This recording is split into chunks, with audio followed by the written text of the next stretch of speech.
High, আমি পায়েল। আজকে আমি তোমাদের সাথে নিয়ে এসেছি একটা অন্যরকম ভিডিও। আর আজকে তো রথযাত্রা। তোমাদের সবাইকে জানাই শুভ রথযাত্রা। তো আমি আজকে সারাদিন কি করছি না করছি এটাই আজকে তোমাদের সাথে শেয়ার করব। তো স্নান করে ফ্রেশ হয়ে একদম রেডি হয়ে গেছি। তো তারপরে দেখলাম আমার কাকু নিয়ে এসেছে পেয়ারা মাখা। তো একটু পেয়ারা মাখাটা খেয়েই নিচ্ছিলাম। তো সেটাও তোমাদের সাথে শেয়ার করলাম। কার কার এমন পেয়ারা মাখা খেতে ভালো লাগে একটু কমেন্টে জানাও কিন্তু। পেয়ারা মাখাটা একদম দারুণ খেতে ছিল। তো আজকে আমাদের বাড়িতে রথযাত্রা উপলক্ষে দুপুরের মেনুতে ছিল ফ্রায়েড রাইস, আলু ভাজা আর ছিল পনিরের তরকারি।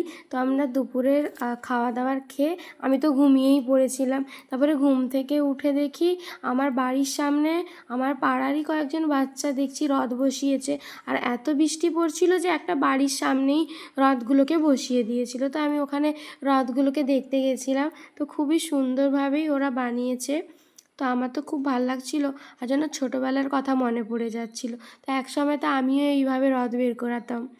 তো আমার তো খুব ভালোই লাগছিল। তারপরে এত বৃষ্টি হচ্ছিল যে বৃষ্টিতে চা না খেলে হয়। আমার মা বানিয়েছিল চা। তো চা খেয়ে নিলাম। আবার চা খাওয়ার পরে আমাদের তো একটা প্ল্যান ছিল যে রথযাত্রায় আমরা মেলায় যাব, রথের মেলায়। তো সেখানে যাওয়ার কথাই হচ্ছিল এখানে। তো এত বৃষ্টি হচ্ছে কিভাবে যাব না যাব। তারপরে একটু বৃষ্টি কমতেই আমরা রেডি হয়ে বেরিয়ে গেলাম। তো বেরিয়ে আমরা রথের মেলায় যাইনি, একটা জায়গায় গিয়েছিলাম। তো ওখানে রথ আসেনি। তারপরে আমরা কি করলাম যে আমাদের বাড়ির এখানে একটা নতুন রেস্টুরেন্ট খুলেছে। তো ওখানেই গেছিলাম। আর ওখানে যা ভিড়, মানে বিরিয়ানির জন্য আমরা 1 ঘন্টা ধরে ওয়েট করেছিলাম, তারপরে বিরিয়ানি এসেছিলো। তো দেখো কত ভিড় ছিল ওই বিরিয়ানি দোকানটায়। নিউ ওপেনিং হয়েছে তো সবাই গেছে, অফার চলছে।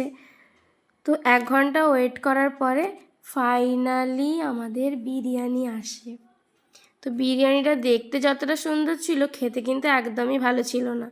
তো খেয়ে দিয়ে আমরা বাড়ি চলে আসি। তো আজকের মতো ভিডিওটা এই পর্যন্তই। আজকে আমার ভিডিওটা কেমন লাগলো কমেন্টে জানাবে।